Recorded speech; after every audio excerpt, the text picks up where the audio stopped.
Woke up this morning, coffee in hand, flipped on the screen, my favorite man. Crafty's on the TV, chipping that stone with obsidian and flint. He's in the zone. He's shaping the future with a hit and a crack, building the legends, ain't no turning back. With every sharp edge, he's teaching the way of the ancients who thrived back in the day. Crafty on the TV, talking that smack, stone carving dreams, never looking back. From Texas to Vermont, Crafty studies us, chiseling the past, building futures for us. Wielding the hammer, he's steady and strong, crafting a world where we all belong.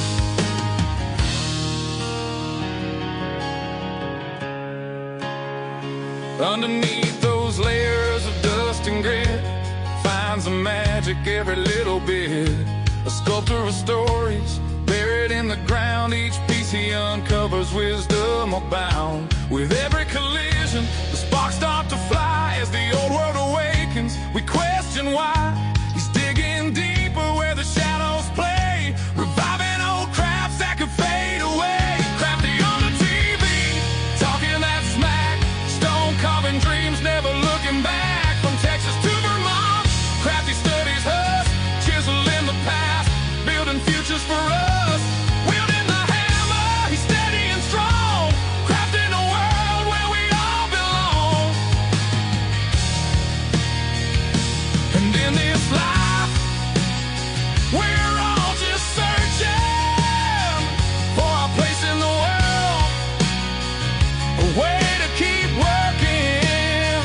With the flick of his wrist, he brings forth the light. In every gray morning, he makes it feel right. So gather around, let the stories unfold. Crafty's our guide through the young and the old.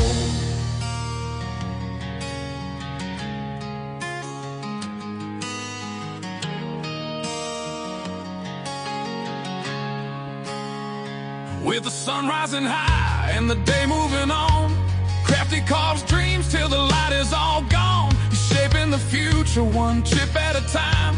With every creation, he's keeping the rhyme. From the heartland of Texas to the mountains of green, the legacy lives on through the stonework unseen. With every perspective, he's showing the way. Crafty keeps going, come whatever may.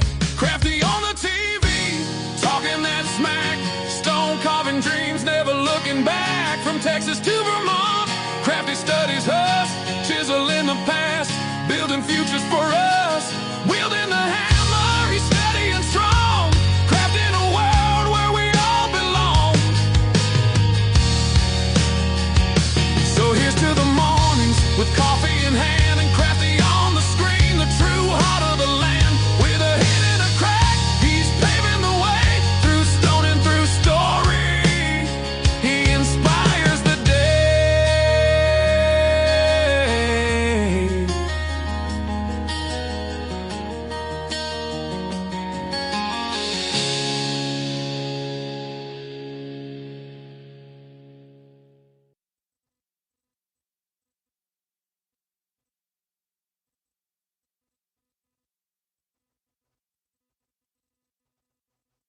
Okay, hello, hello. Looks like the music has stopped. Sorry about that. I wasn't paying attention. I was trying to respond to a question. Yeah, I'm going on the road next month, the whole month, and part of May as well. I'll be going to 3 different nap-ins, if everything goes right. For sure, I'm going to the Texas nap-in. Let me check the volume first. 3 different nap-ins. Okay, so we got volume. Let me know if it gets ugly, because the microphone doesn't work right. Like the last live stream, whenever I stopped talking, you'd hear these little background noises. I think the heater was on, but usually when that's on, it doesn't interfere or it doesn't make static or doesn't make these little weird noises. But for some reason, I don't know. I'm going to have to invest in a good microphone soon. Anyways, I'm not going to Oregon. The only place I'm going to go to, the only places, plural, that I'm going to go to are on my way to Texas or on my way back from Texas. Yep. And that's going to be happening every year. I don't plan on going anywhere except to and from Texas and Vermont once a year, unless I can figure out some other way to make a part-time income that I can take anywhere with me.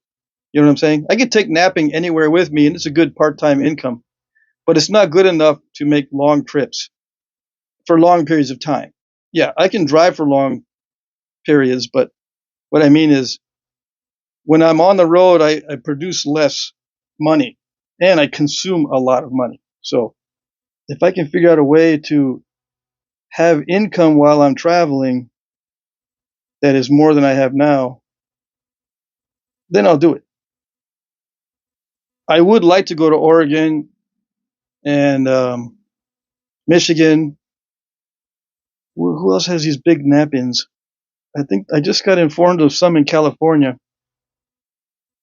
Uh, I'm going to try to go to the Niblets Bluff Napping in Vinton, Louisiana this year. So that should be fun. I get invited to that every year, and I miss it. It's twice a year in spring and fall. Anyways, I wish I could go to Oregon. Yeah, but not this year. We'll see what happens. I'm working on a way to make different income streams, or I'm working on ways. I got my ways. All right, so what is this live stream about? Well, it's about two things. I interact with the audience, and I also do some Flintnapping. And if you want to add in, I also goof around and chat, just talking to myself, basically. Then you add that in too. Okay? But you'll have to wait, because I don't do everything exactly all the time. I can't do all three all at the same time. I can't check the chat, I can't goof around, and I can't nap at the same time. So I got to split it up. So there you go. And this inception type thing is something that some people like to see, and some people hate it. So that you can add that as a fourth one. And what's weird is I wave my hand around a lot. I do that subconsciously. Okay, sorry about that. Let's see what else is going on in the chat. I'm waiting for everyone to get here. Okay, so far we got William Duncan, Flakes Card, Matthias Melender, Yo, International in the house from Denmark. Stoneface is here. Clint Stoner is here. Father Time is here. We have some new people that I don't recognize. Yeah, welcome. Hey, Marty YB's here. Hello. Killer Court. Hey. All right, so today is Wednesday Slab Day. Slab, S-L-A-B. So what do I got for slabs? I got lots of slabs. Yeah. Still got them. I got a gift of black glass tile. I'm gonna nap that soon. I got a gift a while ago, Brazilian agate. Yes, Brazilian agate is sexy, in case you don't know. Okay. This is a kid-friendly show, so don't get carried away. So I mentioned that just to be funny. All right, so here we go. We got all kinds of these heat treat slabs. Most of this is Alabama Coastal Plains chert, which is kind of a challenge because it has voids and stuff in it, and they'll mess you up when you get down to the nitty-gritty. I might nap something small. This is a small piece of heat-treated jasper. This is a piece of heat-treated Texas chert or something like that. And I got more slabs around here somewhere. I put them too far away. So if you got a request, just put it in the comments. I got red glass. I still got some of that. I've got like what I call Christmas glass. It's kind of like a glittery man-made glass, green. It reminds me of Christmas. I've got some triple flow. I still got like Clorox bottle bottoms from very generous subscribers and friends of mine. Yeah, if you send me a Clorox bottle bottom, you're automatically a friend of mine. Yeah. Wait, isn't that bribery? That's like bribery, bro. Okay, all right, it's bribery. People can bribe me with stuff. Yes, with bottle bottoms. I can be bribed with bottle bottoms. And sometimes I'll nap this. It's a electrical insulator. Why do I nap those? Just so people can ask me, why do you nap that? Wait a second. Wait. That's a collector's vintage item that's worth billions. No, it's not worth billions. Okay? It's not wasting it either because it was already broken. So I got Texas heat treats also all over the place. Okay, so that's my 3 little bins, 3 little pigs, or 3 little bins of slabs. I don't know what I'm going to do. I'll just continue to check the chat and see who else is here. Okay? Let's see who else is here. Slabadabadoo, yes sir. Idaho. So Father Time is from Idaho. I see. And yeah, I prefer to do these live streams than go traveling on the road. I had many hours of traveling on the road with the wife and kids all the time. Every summer, as soon as the kids got out of school, I said, good. Now I don't have to take them to school and drive them back and forth every day. I'm not going to be Mr. Taxi, right? Wrong. Let's go to the beach, Dad. Wait, who taught you that? Well, Mom always says we're going to take off as soon as the school's ended. What? She didn't tell me about it. Yeah, we're leaving tomorrow, Dad. What's the matter? Tomorrow? So no one tells me until the last minute, so I had no choice. I had no say in the matter. I hated it with a passion. Yeah, we still went, but I did not participate. Yeah. I mean, I wasn't going to dive in the water. I wasn't going to be rolling around in the sand. I was there, but I would prefer to go run errands for food and come back than to dive in the water and mess around in the sand. Yeah. They always wanted to go to the beach. I don't like beaches. I have autism. Yeah. All right, here we go. Killer Cork says, Patrick, did I hear you say you were thinking of coming to a nap-in Michigan? Ralph and I would love to see you. Yeah, I was invited by the Michigan Flintnappers many years ago, like 10 years ago, to go up to Michigan, and they sent me a t-shirt and everything. I said, I'm going to try to make it, dudes. Guess what? 10 years later, still didn't make it. Yeah. Just because I'm lame. I need to find a better way to do this. But yeah, I was saying I prefer to do these live streams because I can still interact with people, right? I mean, I suppose it doesn't count as much, but at least we can sit around and talk. Yeah. How thick should the slabs be? My preference is 3/8 of an inch thick at a minimum. Starts at 3/8. Now, some guys, they start at 1/8 inches on slabs. Of course, you can make more slabs at 1/8 inch thickness, but they're going to be smaller, right? Because they snap really easy. And thinner. That makes them snap really easy. Some people like the really thin slabs, but I think they should start at 3/8. 1/8 is very, very small. So there's also 1/4 inch slabs. There's also 5/16 inch slabs. I like the 3/8, which is 1 more 16th thicker than that. At a minimum, 1/2 inch is perfect for me because I do a lot of percussion work. I prefer 1/2 inch slabs. Is that complicated enough for the answer? Because some questions are very easy to ask, but very difficult to answer. All right. I got a free t-shirt. Yes, I did. I still have the Michigan Flintnappers t-shirt hanging up. Yes, I do. I'm going to go one of these days. And hopefully I'll still fit in that t-shirt and not be a big old fat slug. Yeah. They say, what size t-shirt you wear, buddy? I wear a medium. Cross my fingers. Hope to not get fat.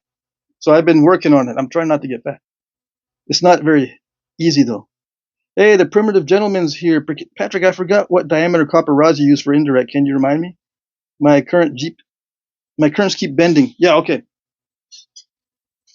I have 2 diameters that I use on videos. 3/8 and 5/16. 12 inches long, but you know that. 3/8 and 5/16. And I get these on eBay.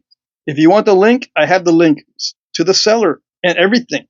He sells tons of these, and I think he's selling them to nappers. How do I know this? I don't know. Okay. So I answered that question. Awesome.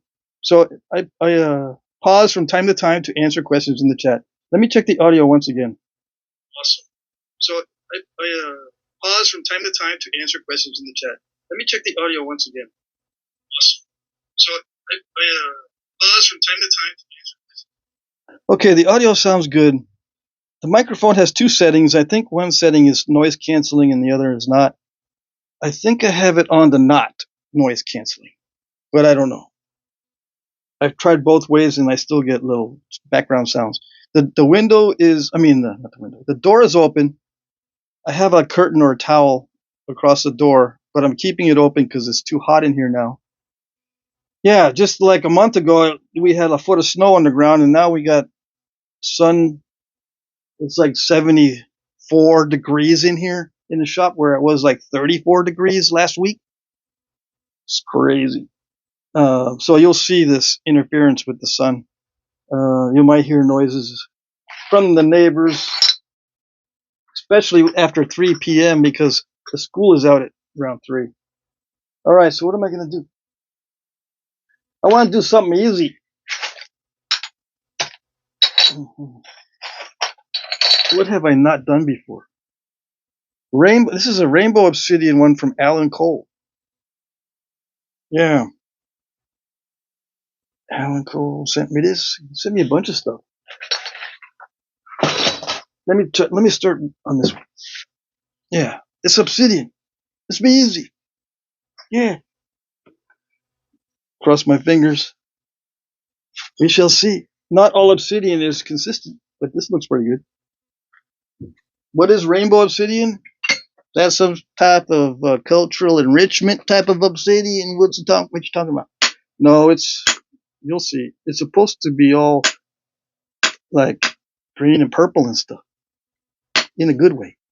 Yeah. Mm-hmm. If you want to consider it cultural enrichment, I suppose it's okay. I consider it a challenge because not all of this rainbow obsidian is easy to knap. I've been knapping a lot of it lately, and I'm finding out that some of it wants to act real tough. Why? I don't know. I have no ideas. I'm not a geologist. I don't even know what one of the stuff's called or why it knaps easy or more difficult than some other materials. I just know it knaps. Can we see what's going on? If you're watching and you can't see because of the chat right here, you can get rid of the chat, okay? Because a lot of guys don't participate in the chat. Most people don't participate in the chat. So you hold your finger on the screen, you wait for this to come up, and you go down to where it says live chat, and you turn it off. Okay? And you go back to the chat. Come on. And you don't see nothing. You don't see the chat. Come on. Inception. There. See, the chat's gone. And you can turn it back on. All right? I'm going to turn it back on because that's how I look at the chat. I look at it with my other phone. See, it comes back. All right.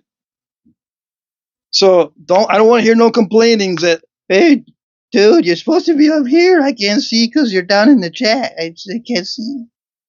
Well, I don't know. If you're watching it on your TV, maybe there's nothing you can do about it, but most people watch on their phones. Okay? And that reminds me, I'm going to get a TV that I can switch from, most TVs are horizontal like this, but there's TV mounts that you can get that'll switch your TV to vertical. And then there's a setting on the TV where you can make it vertical display. So then you can see a whole live stream in the whole screen.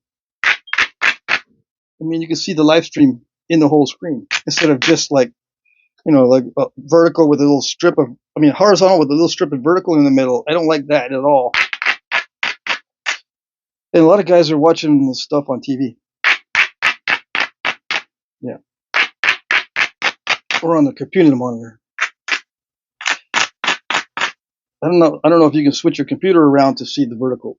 Well, switch your computer with some kind of mount so you can do the vertical thing. Eventually everyone will have it because everything's going to vertical format I don't like it. I'm going to continue to do some in the horizontal format, but it looks like the internet is all going to vertical format, and I feel like I'm wasting my time if I don't take advantage of it. Yeah, I might get 500 views on a vertical, no, 500 views on a horizontal video where I can get 50,000 views on a vertical, potentially. It's a big difference in views, and the only reason it's not money, the reason why it's good to have more views is so people can subscribe and be loyal followers of the channel. That way you can get consistent viewership. Yeah, consistency is what's going to do it in the long run. Yeah.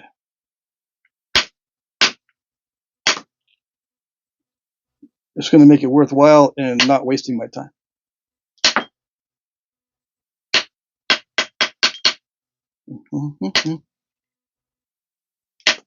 I got some kids, right? And sometimes, well, they used to say this, Dad, what are you doing? You still working on those videos? Yeah. Why? Because I like it. But you get like $5 for each video. What's up with that? I can make more in an hour than you, Dad. Yeah, I know. Don't rub it in. Do not rub it in. What does rub it in mean? It's an old timer saying, apparently. Anyways, what am I doing? This is random. Ooh, I got some purple in there. No, that's from the sign. Never mind. Anyway, I'm doing random napping. You got to pay attention because I'm quick. I got sleight of hand. Yeah. No, dude, you slightly do it with your hands. It's just slightly doing it. No, I've got sleight of hand. You don't know what that means, huh? I know that means that you're slightly doing it. Okay, fine. That's all right. That's all right. So what am I going to make with this? Probably something easy peasy because I don't want to. Oh yeah, I forgot to measure the thickness of this one. What is it? Inquiring minds want to know what it is in thickness because everyone's all technical and scientifical. All right, so here we go. What is the thickness? Let me see. Is that's 3/8? Perfect. That's what I like. 3/8 is my favorite. Anything between 3/8 and 1/2 inch. I said 1/2 inch was my favorite already, didn't I? Okay, well 3/8 is my favorite and 1/2 inch is my favorite. Yeah. Okay, got two favorites.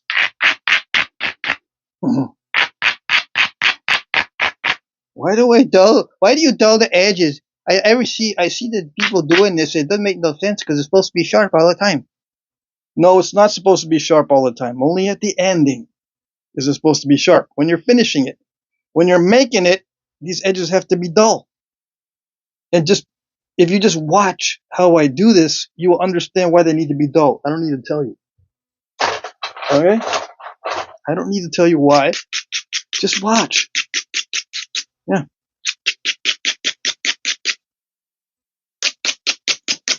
What's so hard about just saying why? It only takes 2 seconds. If you answer the question 1 million times, that's 2 million seconds. That's a lot of time. Yeah. That's why I didn't answer it. That's why it took more time to say I'm not going to answer it than to answer it. Yeah. That's it. That's all you get. That's all you get, and that's what you get. Yep. All right. So let's see. We got a lot of original surface still on here. What's up? Well, I just got rid of the nastiness. Now we're getting into the hardest part of napping. See, I did the easy part already. I always say this on every video. Now comes the hardest part of napping, to thin it down even thinner than this. That's the hardest part of napping, not this part. This part is easy peasy in comparison. So if you have trouble with this part, you got a ways to go. Yeah. Just saying. Not trying to discourage you, but you know, I'm not going to sugarcoat it. No, I have learned that sugarcoating it doesn't do anybody any favors. No, and acting like it's all I almost said a bad word. Acting like it's all just finesse and everything has to be careful, and if you're not finesseful, you're not going to do it. No, I'm not going to act that way. Okay. In this beginning stage, I'm a little bit careless. I want to know if there's going to be some issues before I get too far down the road. If it's going to break, I want it to break now at this point. If it's got an internal issue or a crack or some weird weak spot, I want it to break now, not when I'm almost done with it. Okay? If I finesse it and be gentle and stick my pinkies out when I'm doing this initial stage and preserve it with a defect in there, when I get down to thinning it, it's going to break. And then I've wasted all that time. Okay? That's why I do that. That's why I nap the way I nap. You got it? You get it? Yeah, but it makes for a lousy performance, dude. You know, when a ballet starts, they don't start all crazy and chaotic and stupid in the beginning and fall down. The ballet is perfect throughout the whole performance. It's precision, it's art, and it's fantastic. You gotta change the channel, dude. This is not for you. Yeah. This is not for you. Alright. Here we go. There. Almost got the complete surface off. Why this side first? Because it's got convexity. See that? It's got convexity, so it's easier. Now I gotta make some changes to the other side so I get some more convexity, which means I gotta start making it more narrow. As I make it more narrow, these flakes start to creep into the middle, and they're making it more convex, and then I can finally get the middle out.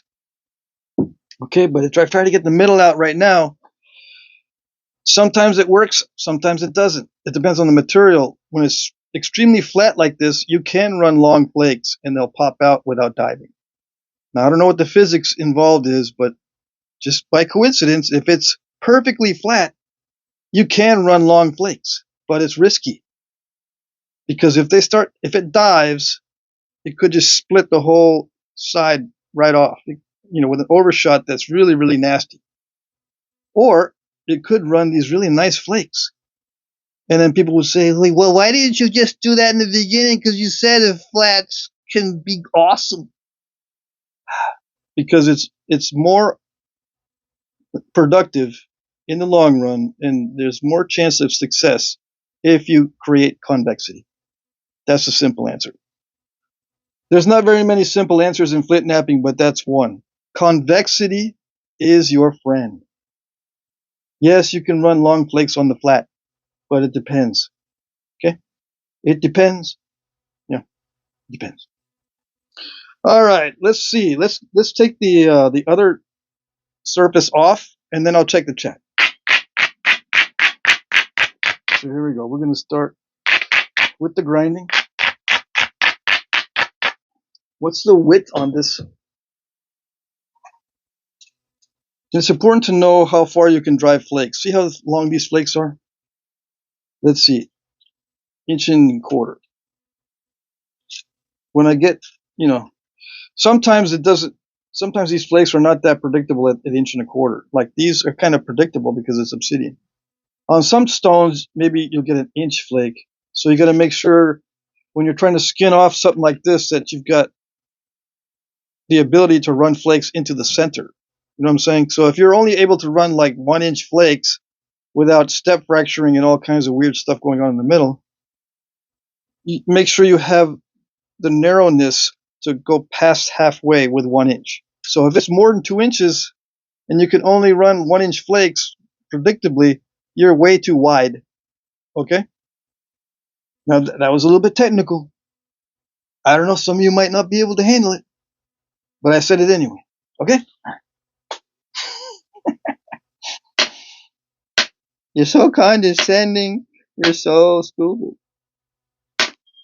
Yeah, I know. But did you get it? Did you understand it? Yes, no, maybe, sometimes, once in a while. Only on Friday night because you're sitting back with a couple of brewskis. I only understand Flintnapping when I had a couple of brewskis. Yeah, I've heard that before. Yeah. Anyways, I gotta make sure that I don't wander off too much because I got little kids that are my relatives that are watching. They shouldn't be watching today because they should be in school, being good. Yeah. They should be being good students and not goofing around on the study hall or whatever. Hey, I see a super chat. I gotta check the super chat. I can't be ignoring the super chats because there might be an interesting question in there. Styley Designs. Thanks for the box of rock, Patrick. Oh, you're welcome. You're very welcome. And thanks for a $10 super chat. That's awesome. That's awesome. All right. So, yeah, I'll check the chat in a minute. I can see the super chats because there's a little banner that goes with it. It just kind of flashes up in my face. Anyways, let's continue with this. When I get rid of this nastiness in the middle, then I'll check the chat. All right.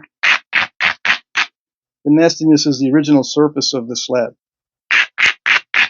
So I did one pass around. See that? I'm sneaky, I told you. I did one pass around and I'm going to do another pass around. But I'm not going to go too far. You know, I'm trying to create convexity. I'm not trying to skin it. I'm just doing short flakes that don't have step fracture. See, all these flake terminations are nice and smooth. That's the goal. That's not the goal right here. Like on this one where it's got a step fracture, that's not the goal. The goal is like on this side.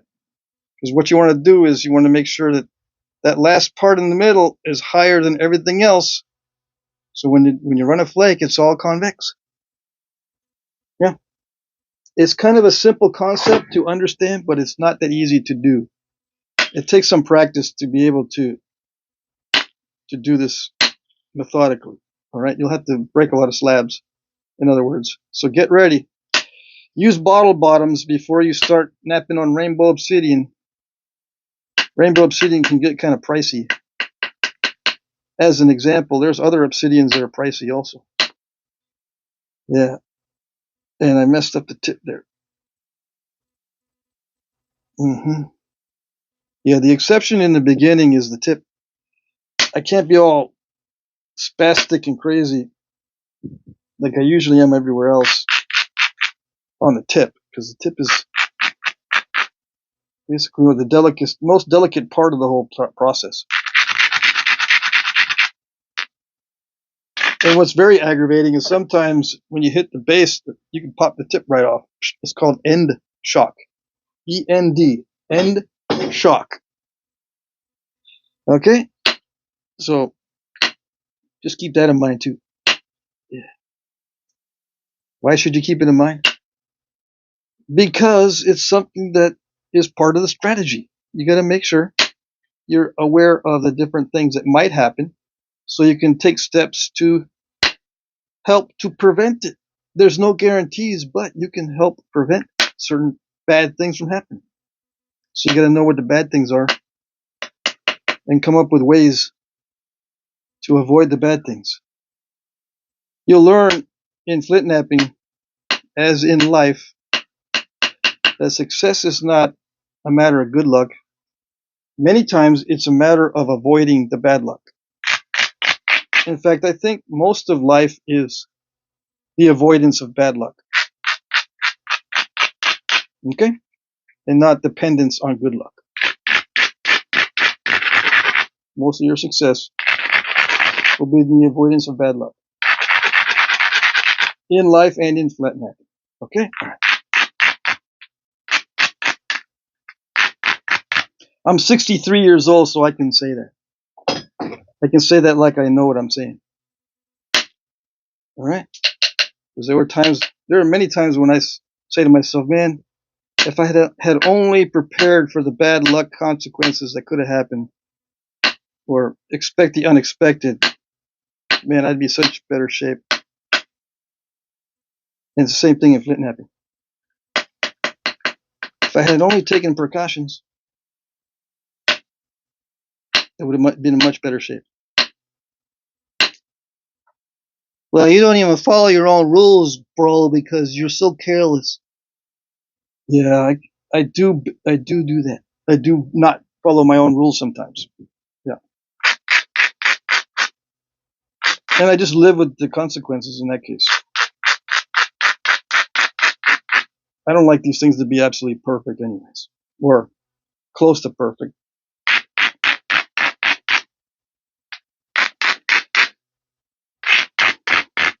Yeah. And it's not an excuse. I like the random look to it. And I like some little bit of defects once in a while in there. Because it doesn't look like a machine made it. If there's little mistakes, it does not look like a machine made it. You might say that we are machines, biological machines, so what's the problem?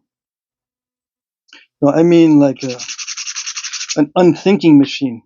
A machine that can't really think with a conscious mind. Looks like one of those made it. If it's too perfect. That's just my opinion, okay?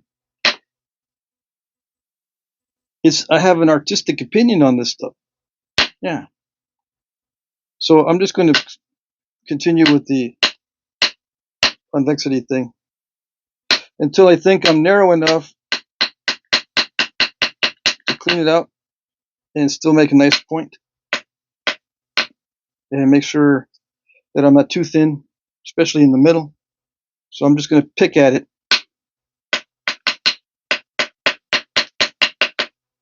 before I clear out the rest of it. Okay? So everything that I'm doing is just so I can get rid of that mess in the middle.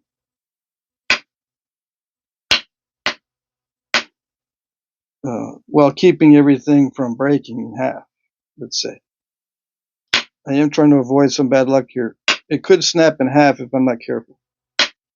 I'm wondering how good the video quality is with that sunlight shining in here. Last time that happened, it didn't look that great. Might not be able to see what I'm doing. I'll look at the chat. If you guys are having trouble seeing, I'll shut the door and it'll go back to how it looks like when it's dark outside. Okay? You might be able to see this better.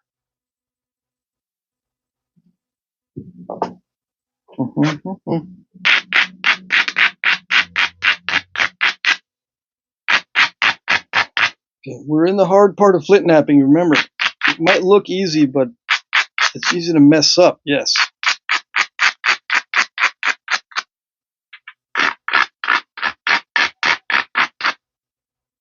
Yeah. It might look easy, but it takes a lot of practice.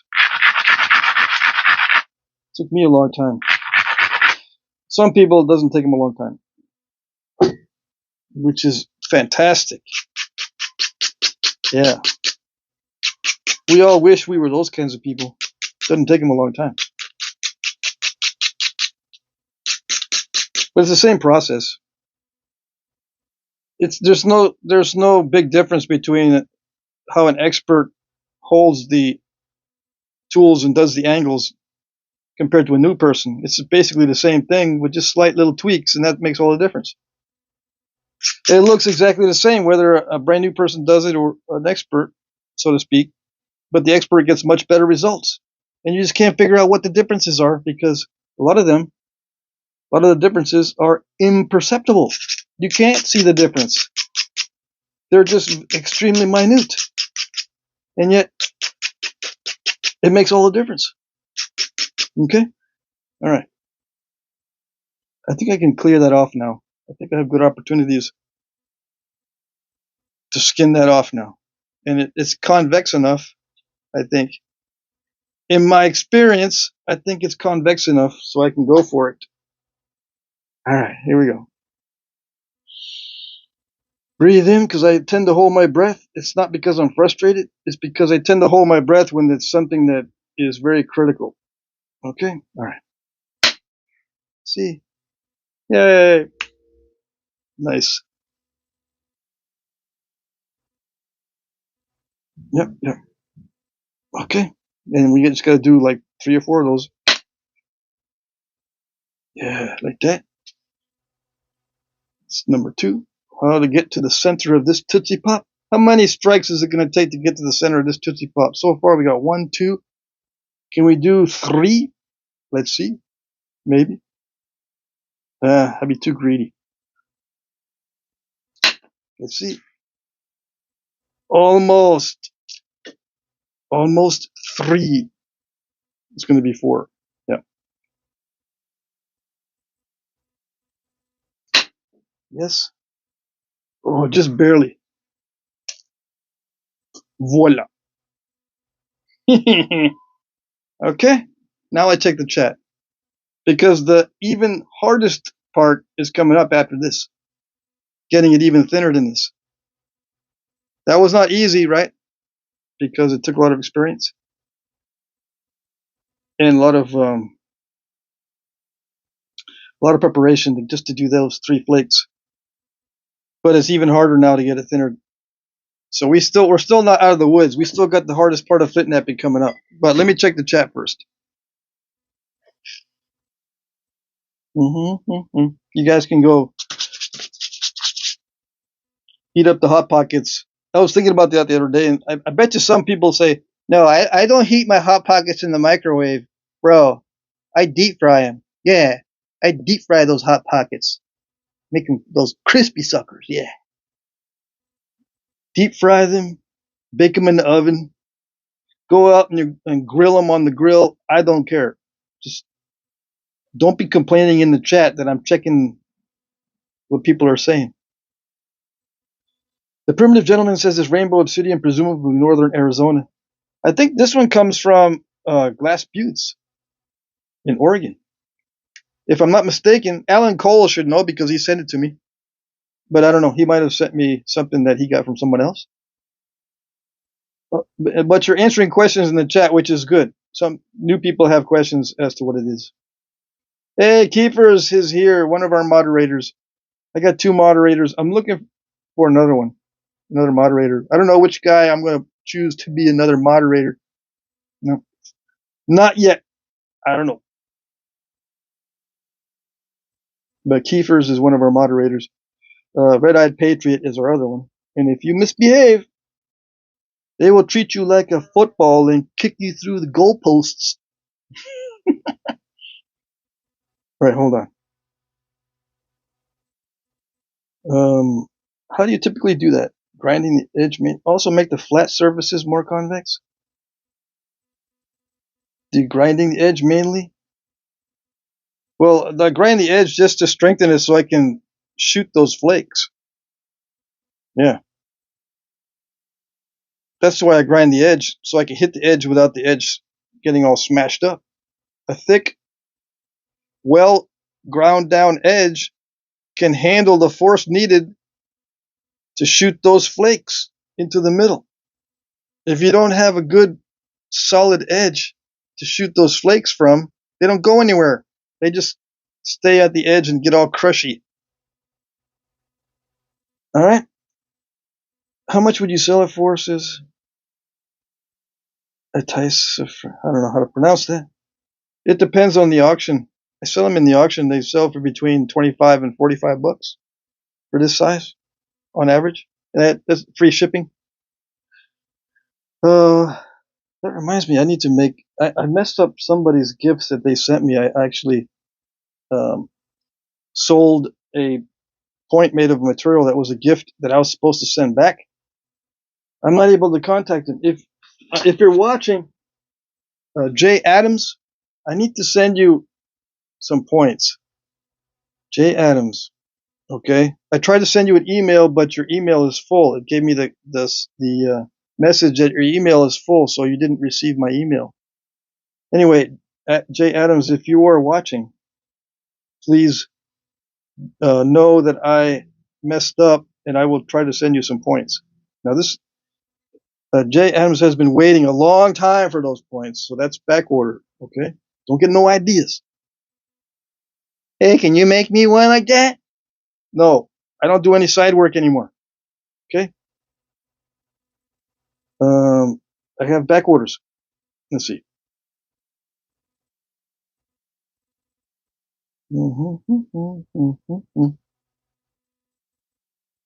How sharp is the obsidian? Well, right now it's not sharp, but when I sharpen it up, it gets really sharp. How sharp is it? Well, it's like making a saw out of a piece of glass. That's how sharp the obsidian is, because it'll never be as sharp as one of these natural flakes that has that natural edge on it. Okay? I say natural, but you know what I mean. One of these flakes that comes off from the process of Flintknapping. These edges are extremely sharp, the sharpest of any material on earth. These natural, what I call natural edges off the sides of the flakes. That's sharp. It's almost impossible to do that with Flintknapping by picking at the edge. I'll be picking at the edge on this one to try to get it sharp, but it'll never be as sharp as this. But to answer your question, this gets very, very sharp. Now, can you shave with these obsidian flakes? Yeah, if your hair is delicate. If your hair is thick, no, it's going to be well, you can, yeah. I've seen somebody try, but it's painful because you can hear the as it cuts through the hairs. It'll pop through the hairs, right? But it's going to pull the hair too. How do I know? I don't know. Anyways, you making spear or arrowheads? Just watch and see. Watch and see. You never know. Since this is probabilistic, I mean, I'm not going to pick on you, Skinsei. I'm not going to pick on you because he says, you make spear or arrowheads. I just want to answer that question in a way that sounds bad, but it's funny to me. Okay? I don't know what I'm making because it could break. All right? Okay. Let me see. I'm looking for questions, okay? Somebody says, how much will you sell it for? Many times. We're going to put you in timeout if you keep asking the same question over and over again. I mean, you can ask it 2 or 3 times because I don't check the chat. I'll cut you some slack. But don't keep asking it millions of times. They sell for between $25 and $45 depending on the auction. Okay, the primitive gentleman says, gotcha, Patrick. I was asking about how to eliminate flat surfaces so they don't dive.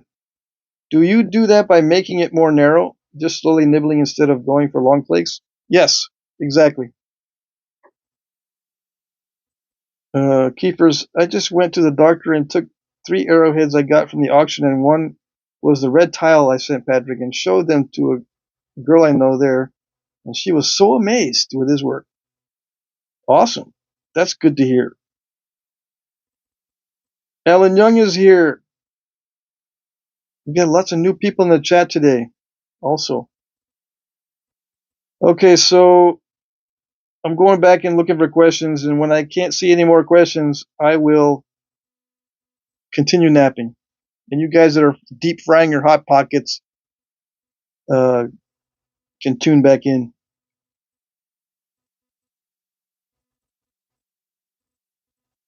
Man, I'm thinking of deleting that, putting that guy in timeout. Let's see.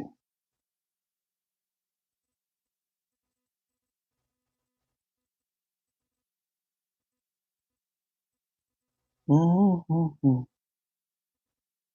when I say between $25 and $45, it's US dollars. Okay. I have a feeling he's international.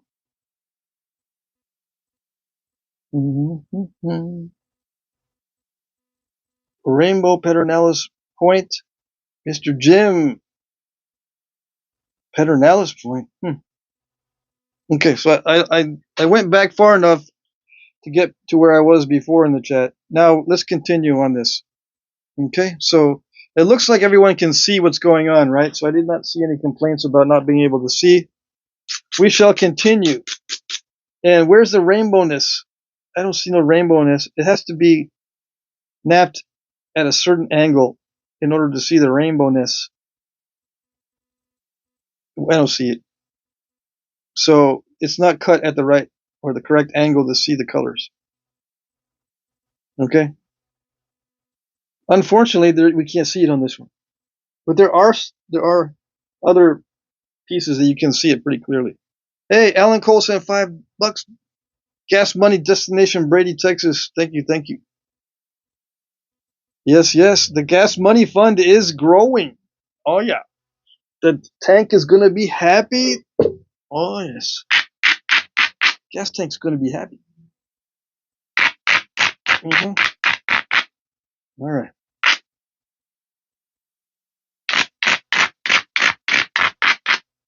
Here we go.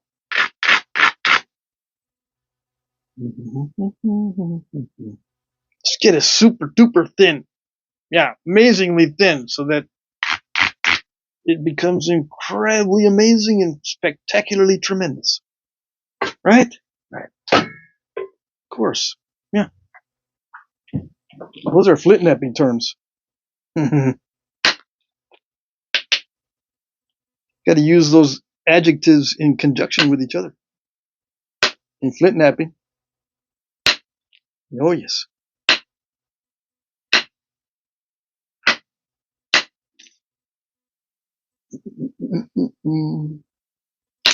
So it's just a matter of carefully picking at it now. With flakes, both short flakes and long flakes, depending on the requirement. Every flake is different. Okay? I'm just going around because I'm an opportunistic flint napper. I'm going around looking for opportunities. Some opportunities allow me to take a good flake. Some, I don't see any good opportunities for good flakes. So I just take a little flake. You gotta take a flake at least a little bit, because the object is also to get the edge thinned down, not just the middle. Yeah. Can't have big lumps and big crushed spots and all kinds of weirdness on the edges. If the surface is already flat and nice and smooth, I just need to work on the edges, making them less bumpy and straighter. Doesn't have to be perfect, but it does look a lot better when it's straighter and less lumpy. Yeah. I'm having trouble seeing what's going on, but hopefully you guys are doing okay. So I may mess up just because I can't see. That's my excuse anyway. Alright, I'm going to pay attention here. Enough with the little bitty easy flakes. I'll be doing some larger flakes here in a minute. I got to set things up a little bit better.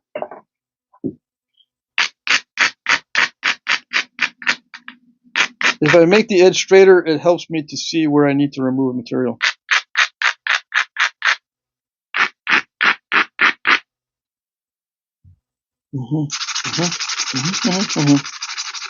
And I can see where the low spots are. Much easier when I'm grinding in this way. Just I leave the powdery dust on there, in this case, so I can see it. Now, some nappers or some people in the internet culture say, yeah, I heard that you can leave the dust on the edge because it helps gripping. No, I wouldn't depend on that for grippage, okay? Or whatever they say that the dust is good for. I just like it because I can see in this particular case, because it's hard for me to see the edges otherwise, okay? But I'm going to run a thinning flake, kind of like a flute, yes. But this is not, it's not something that is recommended in all cases. It could break it. There it is. And it can dive at the end of that thinning flake. Flutes are just thinning flakes. Some thinning flakes are longer than others. If you make them too long, they start to dive. Luckily, that one didn't die very much. But that's what happens at the end of the flake, okay? But it helps to thin it down in one fell swoop, so to speak. Yeah. And it looks kind of cool. That's a bonus too. Yeah. But it's just, these flutes are just thinning flakes. Some, like I said, are just larger than others. And yeah, you can build a point around the thinning flakes, otherwise known as Folsom points. They're built around these thinning flakes. Some of the Clovises are too. You'll notice that these thinning flakes or flutes have intrusions from side flakes after they do the flute or the thinning flake, and not last. A lot of the modern knappers would do those flutes last. That's not the way they used to do them in most cases. Some cases, yeah, because the Clovis points were made however they were opportunistically taken advantage of. You take advantage of opportunities. If you can do the flute last, because that's your only opportunity, then do it. But it's not like something that would happen every time. But with modern knappers, sometimes that's all they do is they prepare everything just for the flutes at the very end, and that's not exactly how they used to do it back in the past. Okay? Just so you know. Or just in case inquiring minds want to know. Or I'm telling you because you don't know what to ask for. Sometimes that's the case as well. You're listening to internet culture and you're just assuming that the flute is last.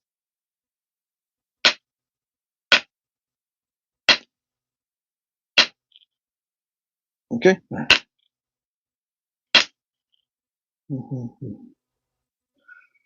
Alright, so I'm opportunistically taking thinning flakes, and when this starts happening, I keep saying in every video, see those little bites? That means the edge is getting kind of thin, a little bit too thin for what I'm trying to do. So I have to back off a little bit and not hit the edge so hard. And hopefully I'll still be able to run long flakes even if I'm not hitting the edge hard. Yeah, hopefully. Sometimes it doesn't work. So I got to hit the edge hard anyway and still just live with those bites taken out. And fix those at the end. Okay. Let's see if that worked. Yeah, see, nice. Obsidian is so good. It's cooperative. Ooh, I don't know if that purple is from the obsidian or from the sign. Turn the sign off, dude. Turn it off, dude. Just turn it off. I think it's purple. Yeah. I think that's what it is. Can we see rainbowness? Oh, I just see purple. That's it. Some people call stuff like this pink lady obsidian when it looks kind of pinkish, but I see a purplish. Yeah. Okay, let's turn the sign back on because it doesn't look like my video without the sign on. Yeah. Yeah. Yeah, for a second there, I thought you were someone else because the sign was on. Said nobody. Yeah, I know.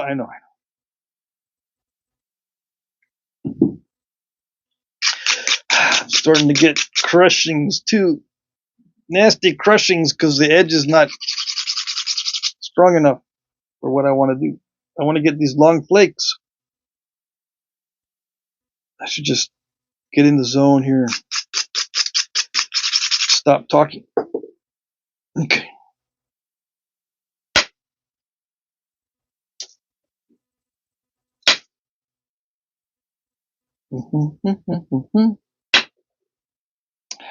That's not good. I'm not talking, okay? Just gotta focus. Hocus pocus. Some more bites. Focus, focus, focus.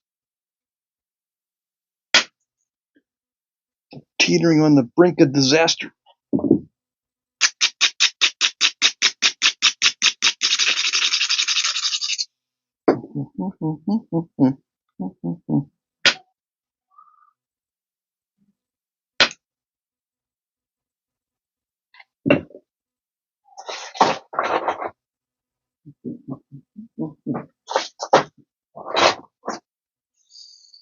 Where's my other abrader?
Okay, so long period of no talking because I wanted to focus, but I started getting it too thin. Yeah, it's too thin, which is not a good thing because when it starts to dive in, that means there's not enough convexity and it's starting to dive in the middle. That can create an island of nice, crunchy material right there.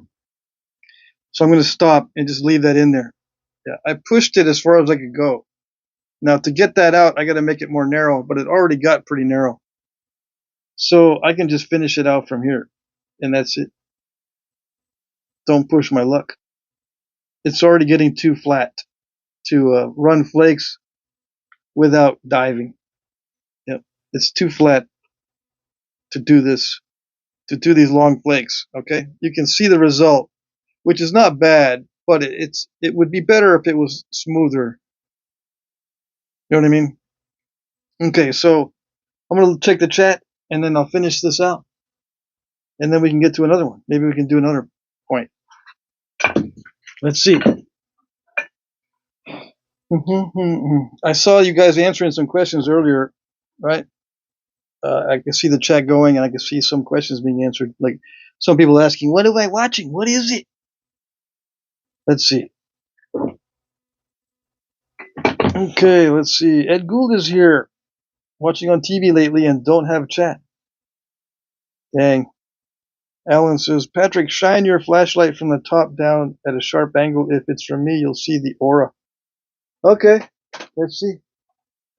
It is from you because I had it written down on there. Did you see I had it written on the slab? It was from you. Come on.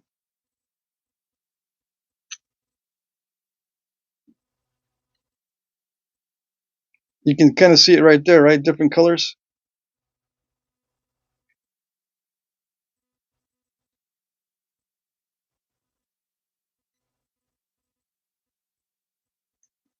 Right? Yeah, you can see it there. See that? Different colors. If I shine the light like this, but it just looks purpley this way. But when I shine the light on it this way, it looks, Ellen's right about that. You can see the different colors in it. Cool. All right, what else we got? I didn't know that would happen. Let's see. Ellen says he came in late. Okay.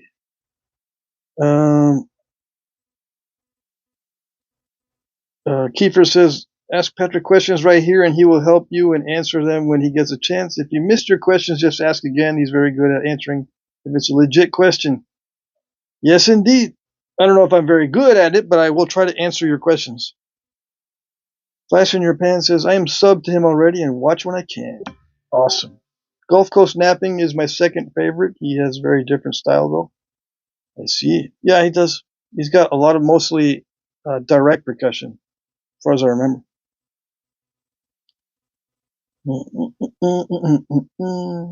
Stone Hook has an auction posted, says Dockenstein. Hey, Dockenstein. Let's see. Primitive Gentleman says, I've watched many others, always come back here. Awesome. That's good to know. Alan Young is here. I think I said hi to you already. I don't know. I forget who I say hi to that I recognize. Who's a good napper created to learn from the art of Flintknapping? Says Flash in your pan. That's a silly question when you're asking it on a live stream that a napper's doing. What's he gonna say? Let me see. I'm trying to read some of this stuff.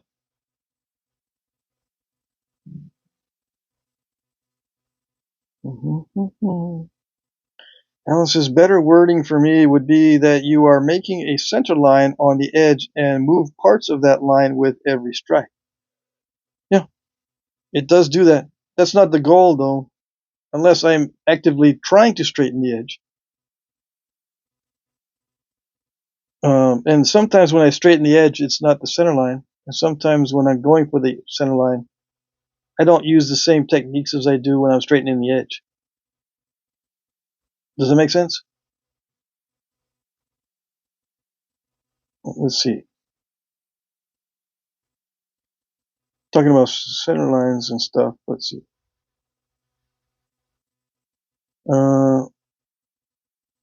Oh yeah, people were asking, is the edge the center line, or are they completely different things? Yeah, it's completely different things.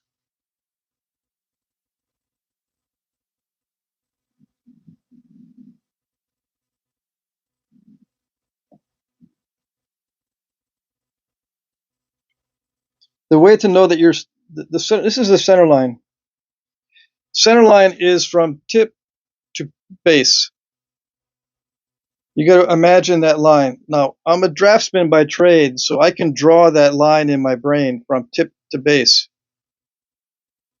That's the center line, from tip to base. Now, if you got a curve, that center line is actually going to be outside the workpiece. Okay? You don't want that. You want to move the ends so that the line between the base and the tip goes through the middle of your mass on your workpiece. So you move the ends. While you're thinning the ends, you're also moving the ends, so you have a center line that goes through the middle of the piece and connects the base and the tip, or the tip and the base, with a straight line. The center line is the line from the tip to the base, or vice versa, that also passes through the middle, or through the mass, doesn't have to be exact middle of the mass, through the mass of the piece in a way that you can finish it. Okay? And when you're looking at that line between the base and the tip, be smart about putting that line through where you have the most meat. Okay? The center line is imaginary because you never get it perfect. It's the imaginary line between the base and the tip, or vice versa. It's that line. And that line needs to be moved imaginarily by adjusting the ends, adjusting the tip and the base, so that imaginary line goes through the meat of the point. Okay? That's the center line. Same goes for a center line here. From tip to middle of base is the center line, and you can see if you're symmetrical or not. Sometimes you need to adjust where you put the center line. You can move the center line over a little bit if you're planning on removing junk on this side, and make it symmetrical, only adjusting one side as an example. But for the most part, the center line this way is from the middle of the base to the middle of the point, and you just make it symmetrical. Okay? Flash in your pen says, or asks, would glass be the best learning medium? Yes, glass is the best learning medium. Maybe not by far, but it is the best. There's some others. There's high grade stone that is also very good for learning on. That's probably almost as good or sometimes better than glass. But in general, glass is the best because it's easily available. That's the main reason. Not because it knaps really cooperatively, although it can. Some glass, it just doesn't want to cooperate. And I've known new guys that are knapping certain bottles, and I don't know where they're getting them, but it doesn't work right, and they're thinking they're not good knappers, and it's the bottles. Switch the bottles around and figure out which one seems to be the easiest for you. Okay? All right, so does everyone understand what the center line is, hopefully? Yes? No? Let's see, Mike says, I may have thought about the center line in a slightly wrong way this whole time, but it's working. Yeah, if it works, it works. If it works donut, it works donut. Let's see. How do you chip away at a big chunk of obsidian? Oh, I have videos on that. Let me see. Let me put this down and I'll just so you don't have to go look back at my videos and spend 6 hours looking through videos. I'm going to get a big chunk out.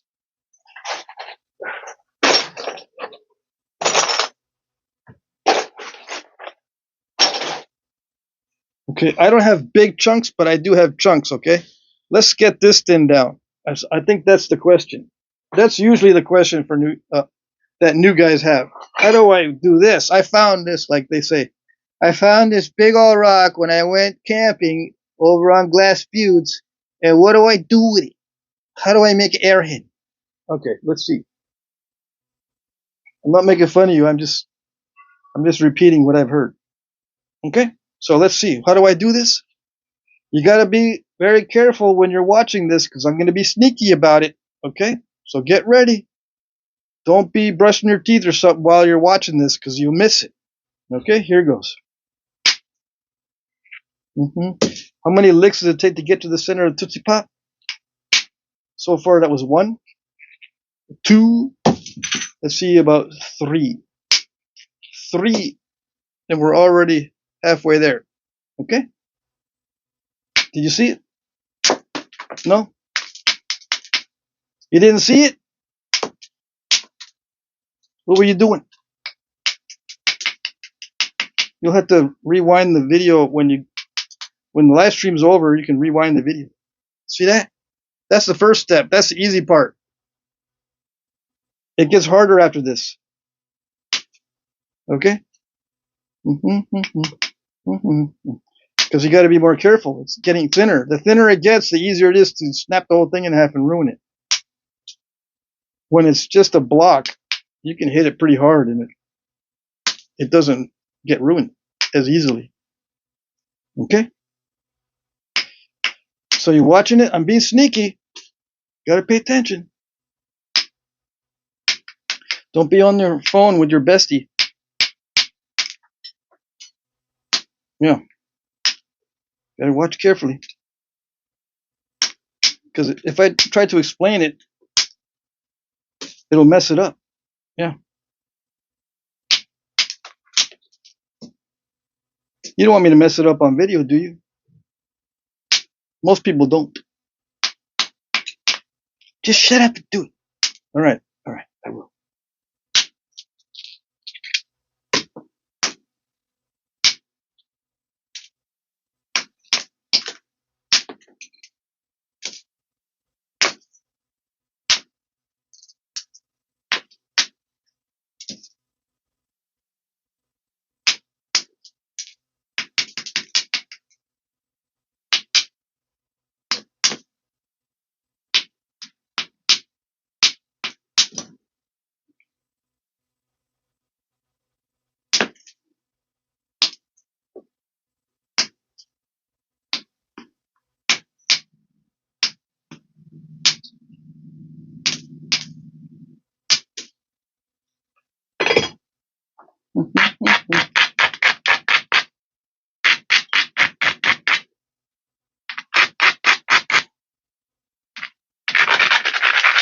Okay, easy part. Now phase 2. Phase 2 is getting it thinner. Okay, let's do it. Just cut myself, so hold on a second. Take a little break. It's good to take a little break anyway. How did I cut myself? Because there was a chunk down there that I didn't see, and I went to grab my tools and I hit the chunk instead. Where is the end of this? I never know where the end is. So here we go. So I'm going to take care of this before it makes a big mess.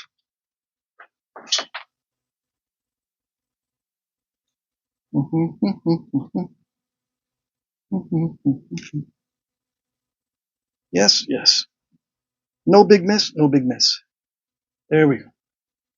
So here we go.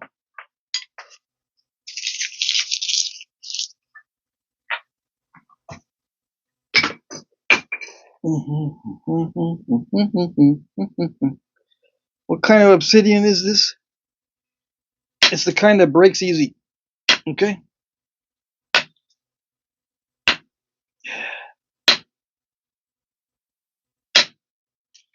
You heard of nap easy? Well, this is break easy. Yeah.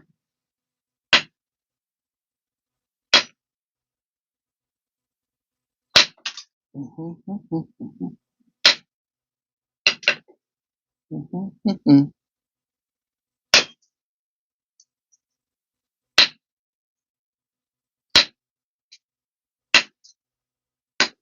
gonna try to do this fast, okay? So if you blink, you'll miss it. You gotta hold your eyes open with toothpicks. Yeah, because you blink, you miss it.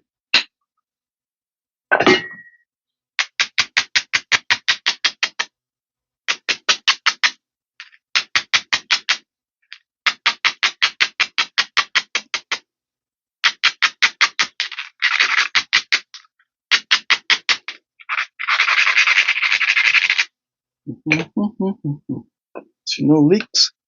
No leaks back here. Okay. It gets distracting if I got a leak somewhere.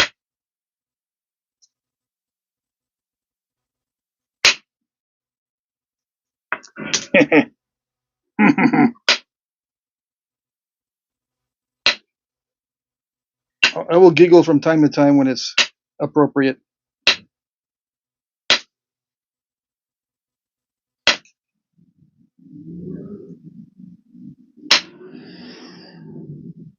I should say snicker instead of giggle. Yeah, it's snicker. It's a little dastardly snicker. See, it doesn't like it. Oh no. This particular piece, I can tell, is not liking this. It's trying to be tough in some spots. Like right here. What is going on with it? And I hit it many times, so it probably has some incipients in there. They moved in. Yeah, just like squatters. If you hit too many times in one spot, they're like squatters. They'll move in and they don't want to get out. Those incipients are nasty.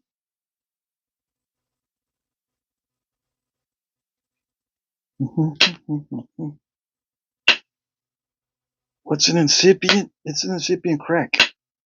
It's not good to have cracks on the edge when you're trying to nap.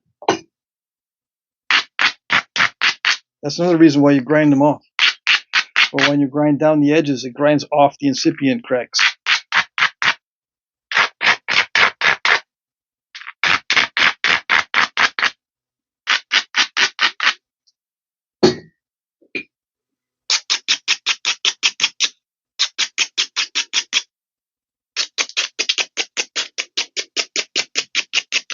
It's a diamond file. It's not a regular file. It's got little diamonds in it. Okay, so just in case, you might say, oh, I got those files in my little woodworking kit. No, they're not woodworking files. It's diamond files. It's called diamond needle file set when you buy it at Harbor Freight. Believe it or not, the cheap needle file set at Harbor Freight is the best. You try to order online, you're not going to get good quality stuff. Come on. It's getting annoying.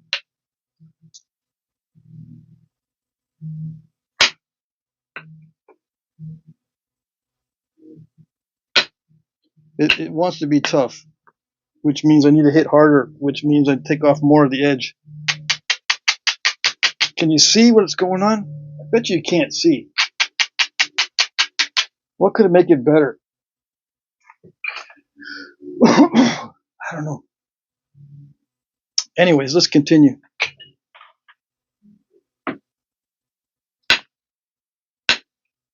I had to slow down a little bit.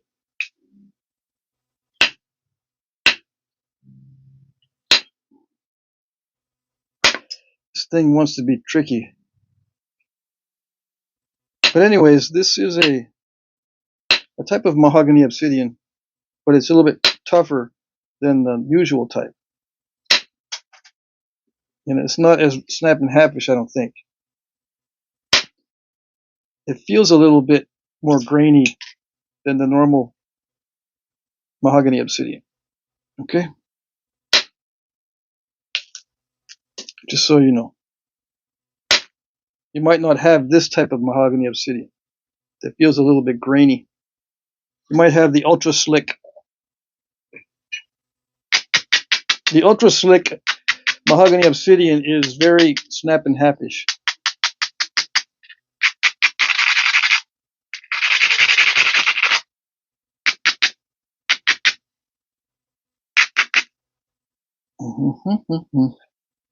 So in case you just barely tuned in, I started with a larger piece. I started with a chunk. Okay, so you'll have to rewind it to see what it started as. Someone wanted to see how you do this when you start with a chunk. But today is slab day, so I'm not supposed to do this on slab day. Nope. I'm supposed to only work slabs, so I'm breaking my own rules.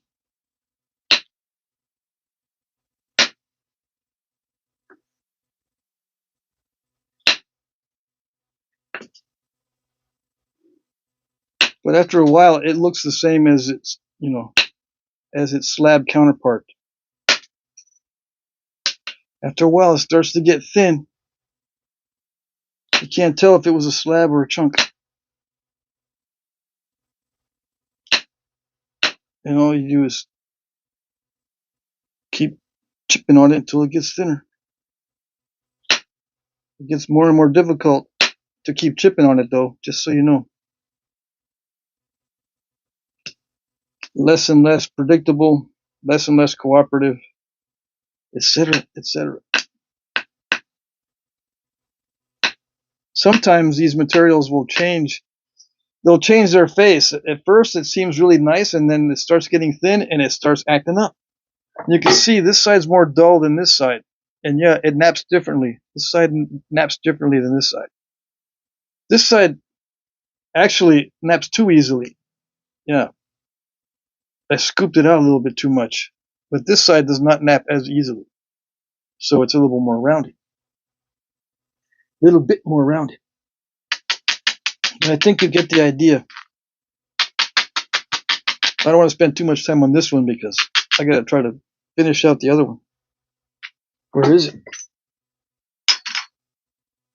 See, that's the other one. So, hopefully that answered that question. And now I have something I can make into an arrowhead for the auction. Yeah. So I started with this one. This is what we're supposed to work on. So let's get back to it. Unless there's...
Let's try that. See how if that works.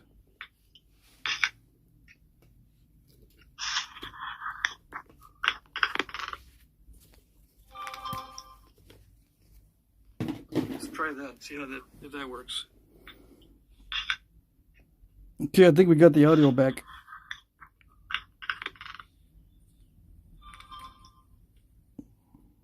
Let's try that. See how if that works. Okay, I think we got the audio back.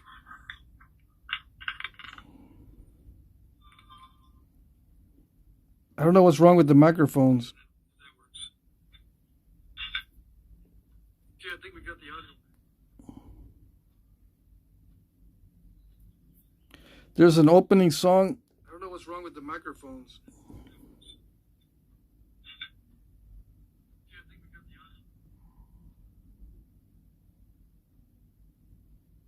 There's an opening song. I don't know what's wrong with the microphones.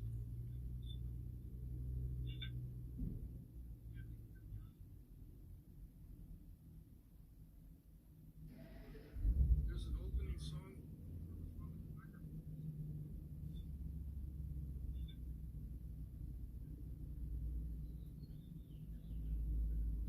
Okay, so I think we're good.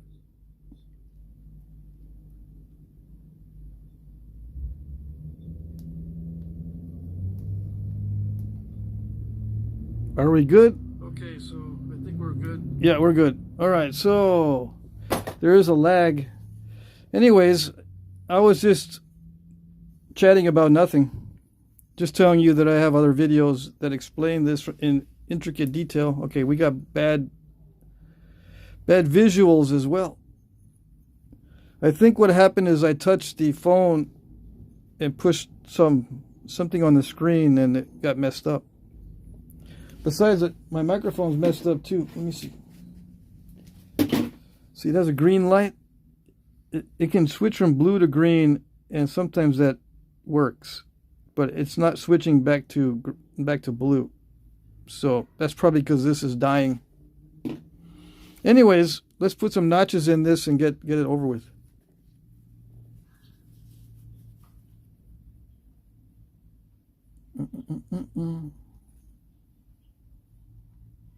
Okay, let's see.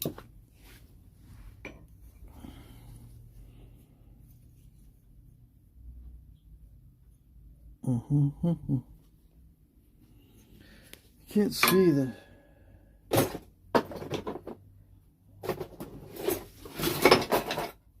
It's going to be hard to notch it if I can't see the piece.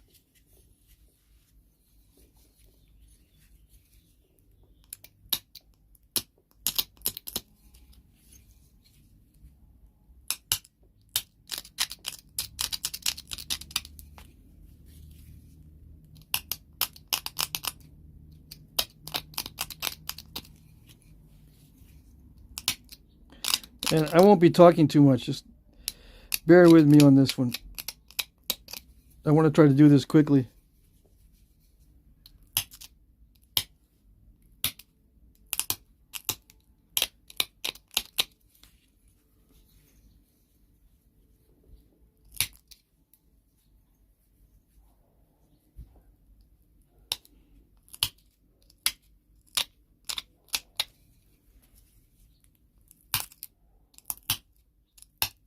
It's not that bad as far as notching goes, but I can tell if I push too hard, it will snap everything and ruin everything. Yeah.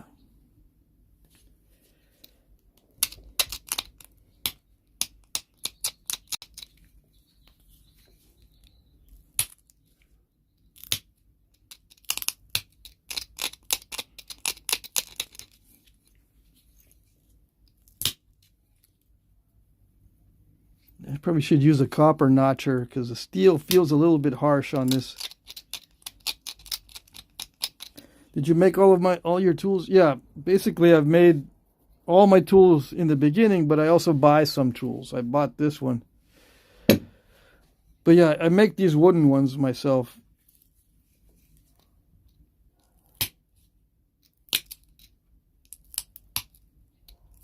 And it's just mostly nails but I do use copper rods that I buy on eBay.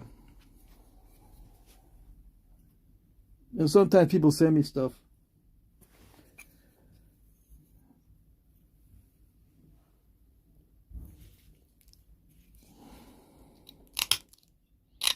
Yep, sometimes people send me tools.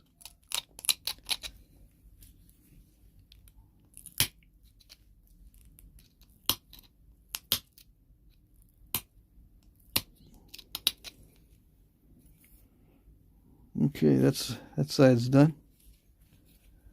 Pretty much. Now I just got to do a notch on the other side. And be cooking with gas.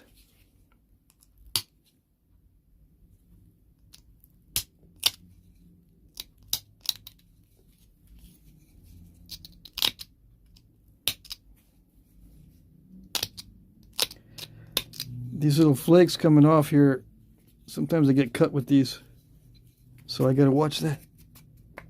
Make sure there's no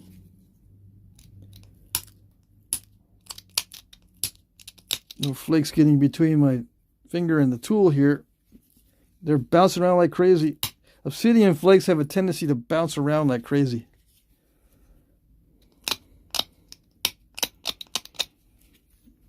Yep.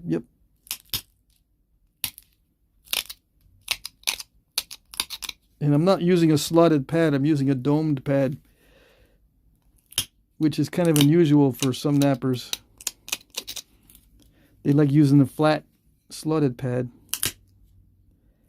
Just saying. It doesn't make much difference in terms of technique, but I tend to ruin points on a flat pad. I tend to snap them in half and stuff. Basically everything that's not supposed to happen usually happens with me if I'm using a flat pad. So I don't use them. I make my own pads.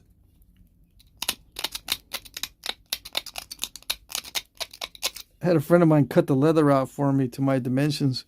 So all I need to do basically is form the wood the way I want and then glue the leather onto the wood. I shape the leather first by bending it, and then I glue it to the wood that already has a dome shape to it. And then I sand it around the edges after it's glued up. And make sure that I can reach all the way around a point and the pad. This is very important for me. I got to be able to reach all the way around like that. Why? I don't know. It just helps with the stability. So it's very particular size for me, okay? All right. My hands are kind of small, so this pad is a little bit small for some people, I think, if they follow these exact dimensions.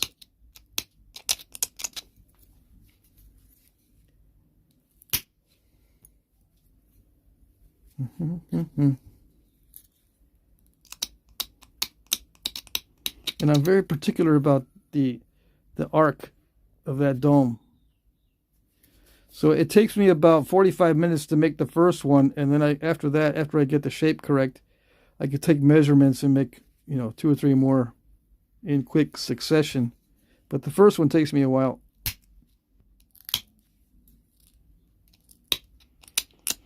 If I've worn it out. Now, if I have one to go by, it's not that bad.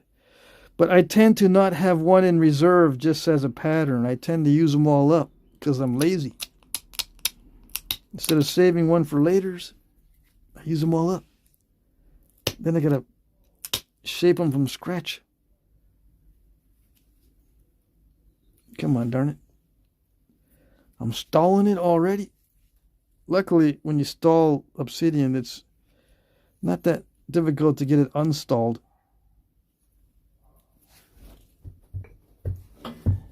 It's got to press harder, but then you run the risk of snapping the whole thing by pressing harder. Oh well.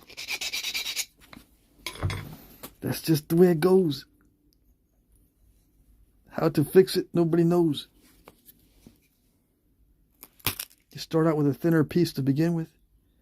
But sharpening this helps too. Sharpening the tool helps it to grab the edge better. Now, where was I? Which side was I just on? Because now I can't tell. I think it was on the wider side. Yeah. One of the notches is wider than the other. I can fix that. No, dude, don't make the notch wider because, you know, it looks terrible with wide notches. It's got to be narrows. No, they don't have to be narrows. We don't need no stinking narrow notches. We don't need them. They are designed for misery. Yeah, these guys were masochistic back in the day. Okay, you don't need them more narrow. All right. You know that they were masochistic because the rights of manhood often included self-torture. Okay, you know it. Don't say you don't know it. Dude, you're talking nasty. Okay, fine. I won't talk nasty. Some of my ancestors were Indians too, so don't worry about it. Okay.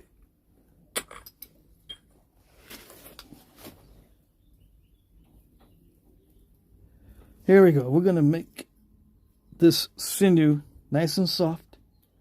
We're going to find a haft for this point.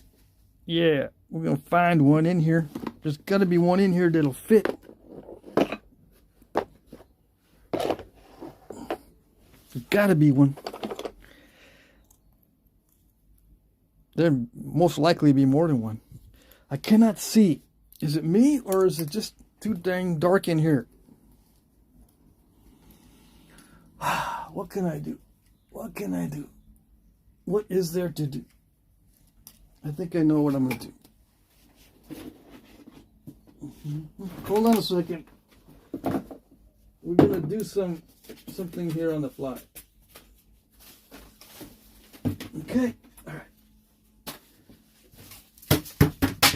I'm looking for something with a lighter background, and I think I found it.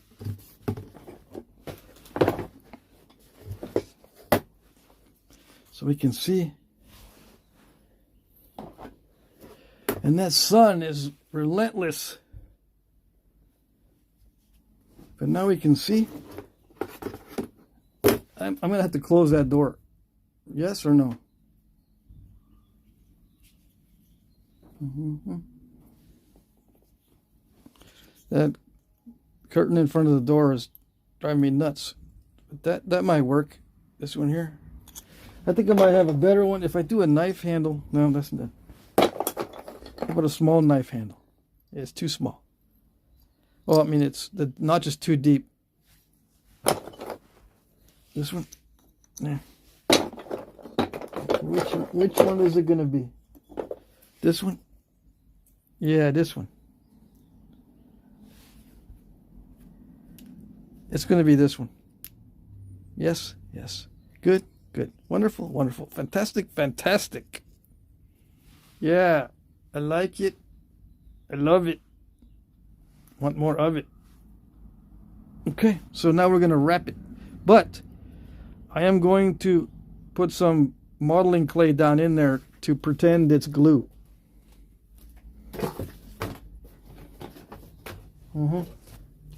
Yeah, it's good that you're pretending it's glue because it matches you pretending you're a Flintknapper. You're pretending you know what you're doing. It matches. Okay, it matches. It goes well with this attempt to pretend that I know what I'm doing. I'm using modeling clay in place of glue. And man, it makes a difference when it's warm in the shop. It is now 73. 73 degrees in here. Man,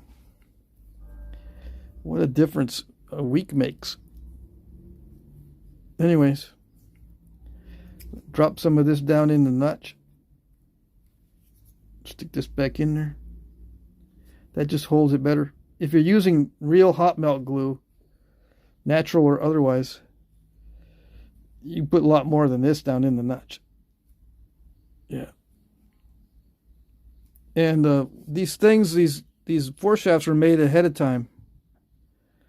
And as these break, come on, focus. As these break, you just replace the tips and keep the foreshafts, right? It's like a utility knife. Back in the day, they already had their utility knife technology set up. You know what I mean? They already had it back in the day. These were just like utility knives that we have these days. Just replace the blade and keep the handle, or keep the foreshaft.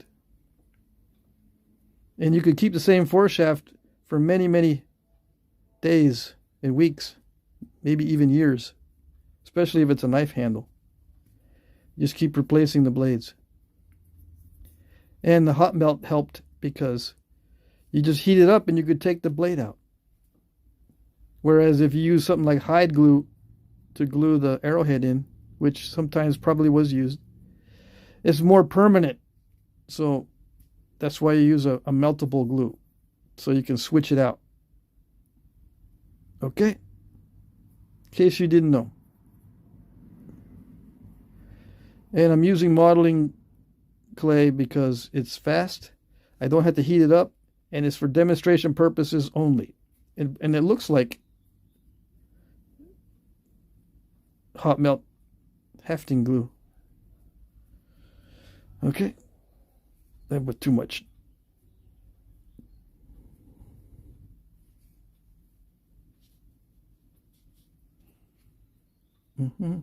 So you work the same. You work the real glue or the proper glue with your hands, just like this. And with obsidian, it doesn't stick very well to obsidian, the Hafting glue. So it needs to be wrapped well. Yeah. Okay. Just so you know. Not that you're going to make one of these, but, you know, just so you know, it's best to make sure that the wrapping is extensive, as they would say on the internet. Or substantial. They use these fancy words. Extensive and substantial. These internet guys. Yeah. Okay. They also like the word actually. That's how you know he's an internet guy. He uses actually every sentence. Yeah. Okay, let's wrap it up and wrap up the video. Wrap up the arrowhead and wrap up the video. Let me take the glove off. Yeah. And sinew, this is elk backstrap sinew. Okay, it's from a big batch that a friend gave me. He gave me the back straps in a whole state. They were still back straps, right? Or the silver skin off the backstrap meat, and I just shredded it down to strands. This was like from 4 or 5 elk. Okay, all right. Come on, there's some obsidian flakes on here.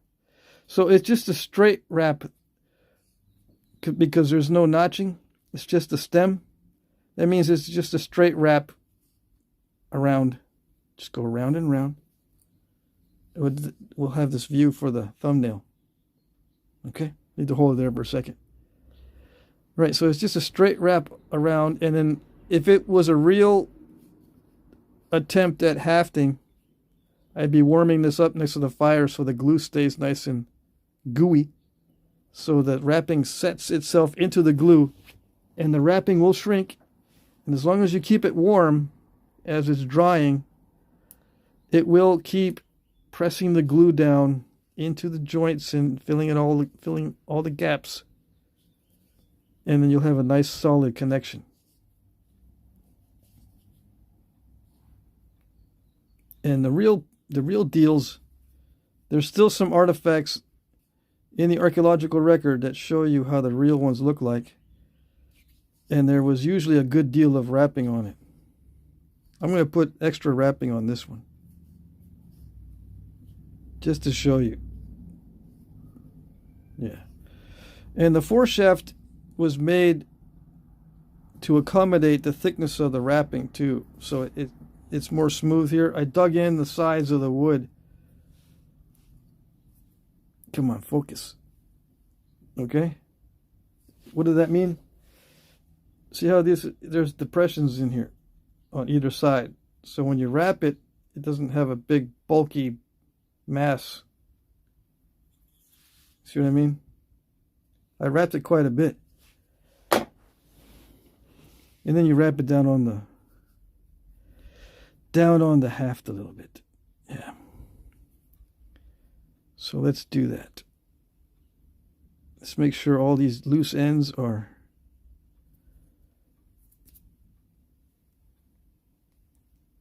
not sticking out anywhere. I'm going to overlap them with more sinew.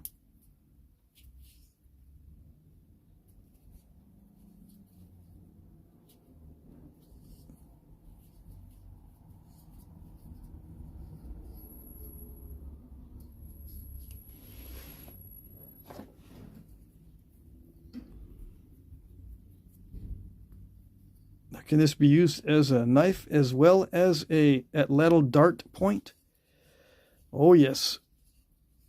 But there, you know, I think Ryan Gill did some tests on these using these foreshafted points as knives. He didn't like them very much.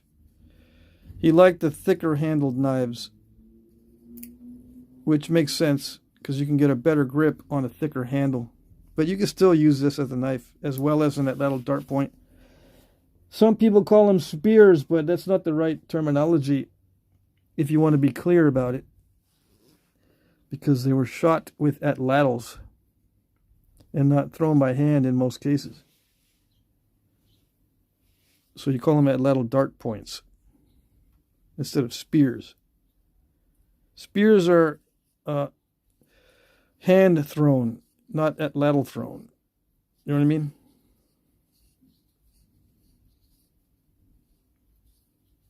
So that's how much wrapping I would use if I was going to go hunting with this.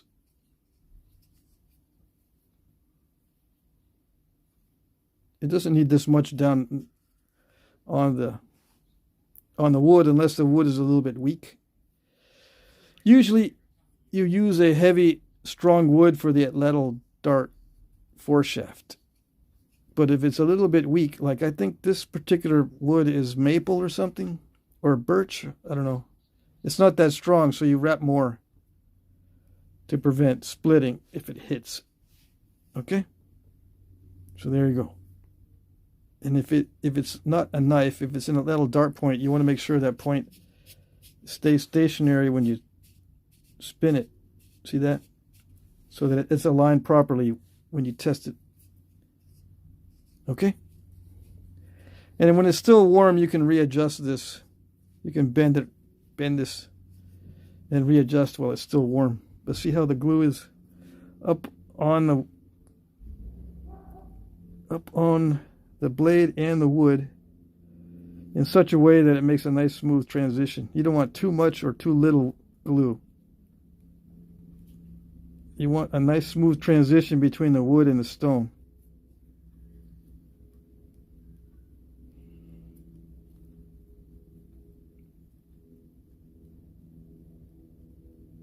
If there's, you know, sometimes there's no glue sticking out of the top. Sometimes you can wrap it all the way around. If the notches are really deep, you're not going to have this glue sticking out over the top because the notches are very deep, and just wrap it over the top of all the glue. Okay?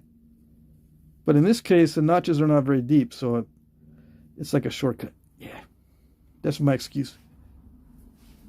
See how it's a smooth transition between the obsidian and the wood, and the wrapping doesn't stand out big and bulky. See that? Nice smooth transition, and there you go. Yeah, it's kind of fuzzy and messy, but that's just natural material. That's the way they did it. Okay. Yes, And the only thing missing is the sharpening around the edges. But like I said, I've got videos that show you how to sharpen it. And in this case, I'd probably just bevel it. Just one beveling pass on each side. That's it. Okay, let's wrap this up. It's already past 4.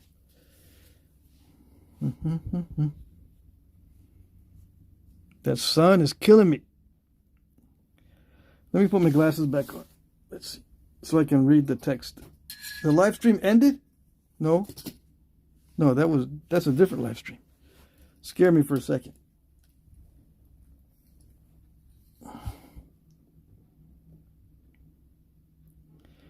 Yeah, it is kind of sharp, but it's not sharpened fully.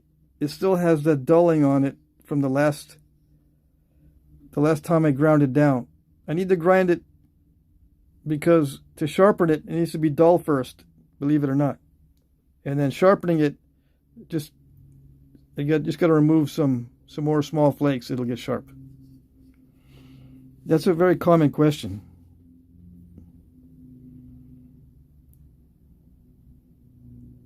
How do you use it? This goes onto the top of a lattice dart. It inserts into a reed or a stick that's been drilled out. Okay, so it about that far. That black band is probably where it stops into the lattice dart. Okay, it inserts into the dart end as in a socket at the end of the dart. Okay, probably about this far.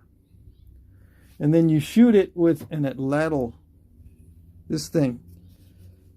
One end of the back end of the dart where the feathers are has a little hole drilled in the end of the dart. It goes into this pin.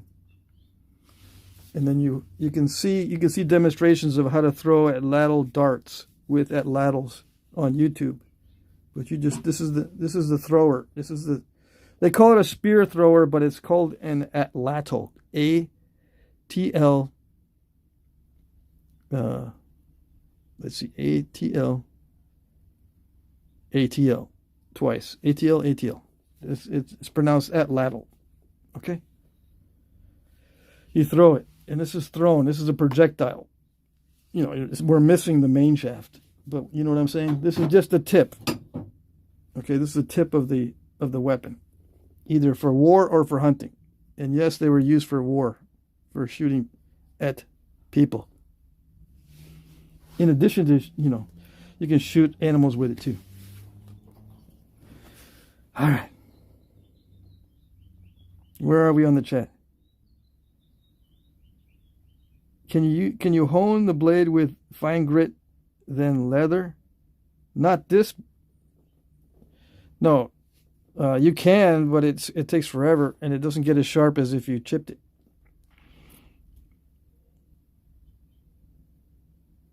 It's not like metal, okay? It's better to chip this type of point.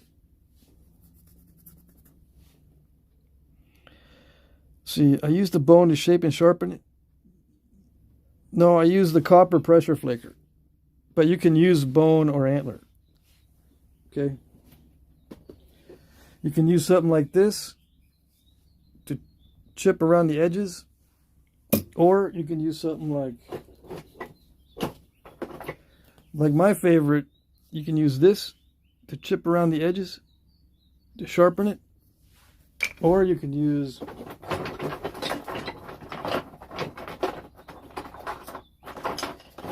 let's see. You can use various things. Where is it? Okay, you can use a tine. These are pressure flakers. Or you can use pieces of bone. All of these things can be used to push flakes off of the edge. Just snap little flakes off the edge. You can see it in other videos. But yeah, there's various tools. There's not just one answer. Okay. Let's see. Sarcasm, glory. I'm aware you need to flake it just if it's possible to do it like metal. Yes, it's possible to do it like metal. It just does not give you an edge as sharp or as thin as chipping it. Okay? And you need some kind of grit on the leather if you use a leather strop. Because this, when you grind the edge of stone, it does not produce a burr. So a leather strop is used to remove the burr. There is no burr on stone. Okay? But a leather strop with some grit added to it will hone down the stone to a sharper edge. But it works in a different way. Okay? All right. The technique for grinding and honing stone is used for axes rather than projectile points. Okay? All right. Let's see. What other questions? What other questions? Let's see here. I'm looking back on the questions, so just bear with me. Huge spear dart heads are a bit of a misconception. Yeah, huge spear and dart heads are a misconception because they did not use huge dart or arrow heads. Huge blades were used for knives mainly, sometimes even for status symbols, and not used for cutting at all. It is obsidian, yes. This is what they call rainbow obsidian because it has some kind of properties to it that make it colorful. Like let's see. If I shine the flashlight on it in a certain way, you can see different colors in it. It's a special type of obsidian where you can see colors. You can see them better when I flash it. There. See that? It's called rainbow obsidian.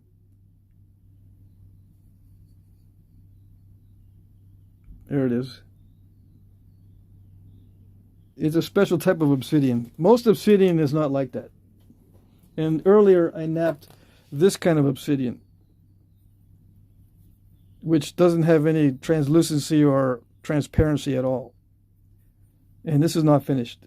This is just roughed out. Okay?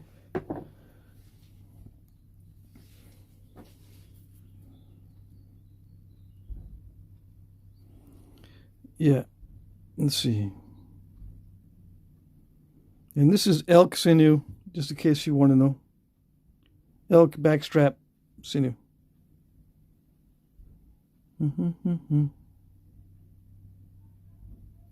So I'm just looking for questions. If there's no more questions, I'm going to end the live stream.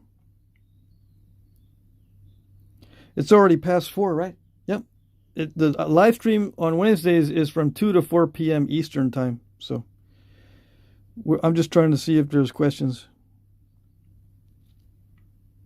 That sunlight's driving me nuts.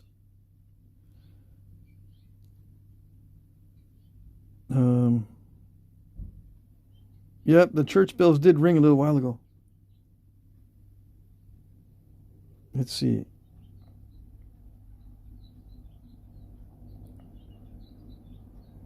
Yeah, I do natural tools napping on Friday nights from 8 to 10 p.m. Eastern.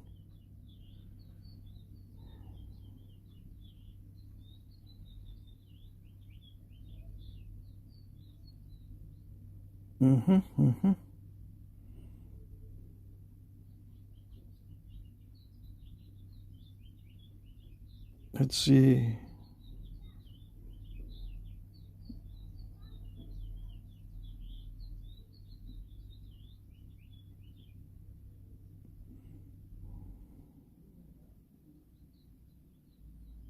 Okay, so yeah, I'm just looking for questions. I don't see any. You guys are already trying to figure out how much it's going to cost in the auction. I'm going to finish it off camera, so it'll be sharper and it'll probably look a little bit more narrow. But it'll be basically the same thing. Hey, Sarcasm Glory gave me $2 or £2. Awesome, thank you, thank you.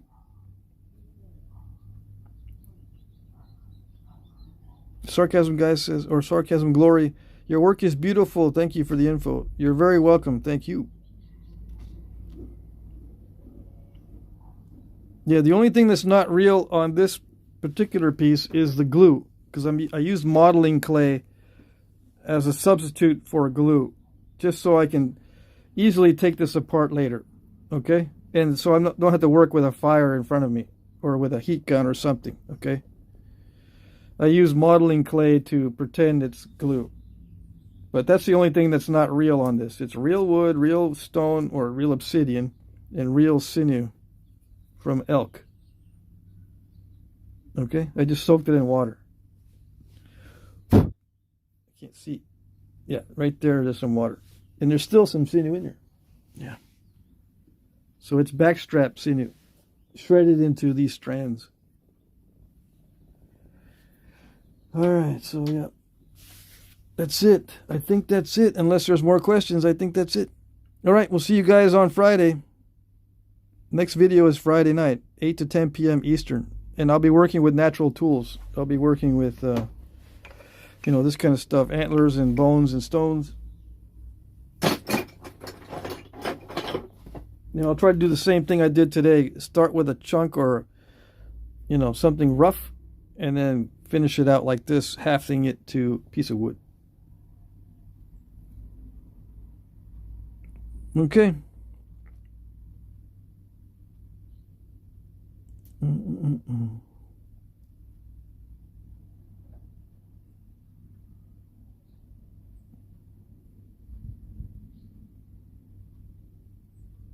I think that's it.